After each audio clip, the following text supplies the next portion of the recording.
अस्सलामु अलैकुम वरहमतुल्लाहि वबरकातुहू।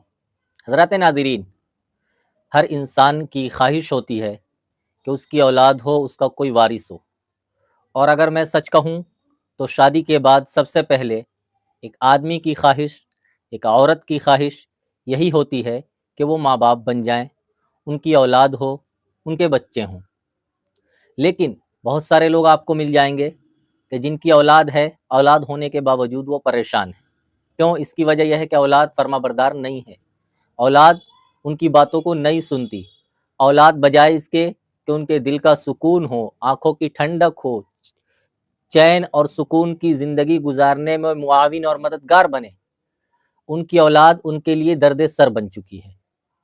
क्योंकि आए दिन तरह तरह के वाक़यात, तरह तरह के हादसात उनकी औलाद उनके साथ करती रहती है।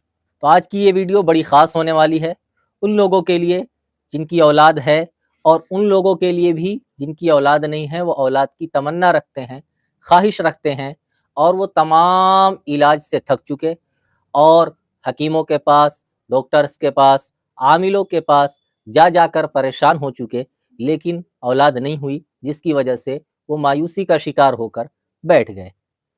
तो आपको मायूस होने की ज़रूरत नहीं है। याद रखिएगा, अल्लाह की ज़ात बहुत बड़ी है, और जो इंसान मायूस होता है तो ये मायूसी सबसे पहले इंसान को अंदर से खाती है।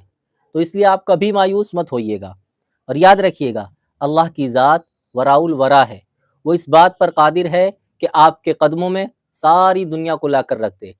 वो अल्लाह इस बात पर कादिर है कि जिसके पास सारी दुनिया है वो उससे छीन कर किसी और को दे दे। जिसके पास बहुत सारी औलाद है वो इस बात पर कादिर है कि उसकी एक औलाद को भी ज़िंदा ना रखे। जिसके पास ज़ाहिरी तौर पर औलाद की कमी नहीं है, अल्लाह इस बात पे कादिर है कि उसे औलाद से महरूम कर दे। तो इसलिए अल्लाह की ज़ात से मायूस नहीं होना चाहिए, बल्कि अल्लाह की ज़ात पर उम्मीद रखना चाहिए, भरोसा रखना चाहिए। दूसरी बात कि हज़रत ज़करिया अलैहिस्सलाम एक नबी हैं, आप जानते हैं। बुढ़ापे की हालत को जब पहुँच गए तो इन्होंने अल्लाह से दुआ की कि अल्लाह मुझे नेक सालिह औलाद अता फरमा, रब्बी हबली मिनस सालिहीन। अब जब अल्लाह ने इन्हें औलाद की बशारत दे दी, अल्लाह ने कहा या ज़करिया इन्ना नुबश्शिरुका बिग़ुलामिन इस्मुहु यहया, या ज़करिया हम तुम्हें ऐसी औलाद अता करने वाले हैं जिसका नाम यहया होगा, और आने वाले वक्त में वो नबी भी होंगे। जब हज़रत ज़करिया अलैहिस्सलातु वस्सलाम ने अल्लाह का ये कलाम सुना तो ज़ाहिर सी बात है, दुआ तो कर रहे थे वो, लेकिन इसके बावजूद वो हैरत में पड़ गए कि बुढ़ापे की उम्र में औलाद कहाँ से होगी। लेकिन अल्लाह जिसे जब चाहे उस वक्त नवाज दे। अल्लाह ने उन्हें हज़रत यहया जैसी नेक और बेहतरीन औलाद से नवाजा। अब वो आगे चलकर नबी भी बन जाते हैं। तो इस वाक़े को सुनाने का मकसद ये है कि कभी मायूस नहीं होना चाहिए और अल्लाह से हमेशा दुआ करते रहना चाहिए।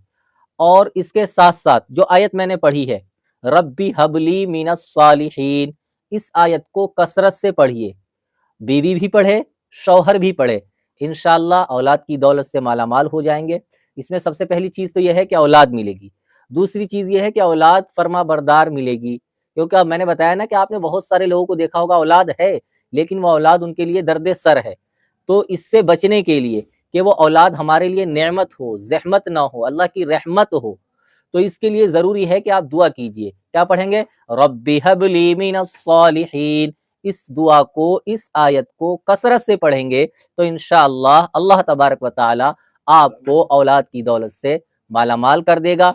आपके घर में खुशियाँ दस्तक देने लगेंगी। फ़क़त वस्सलाम।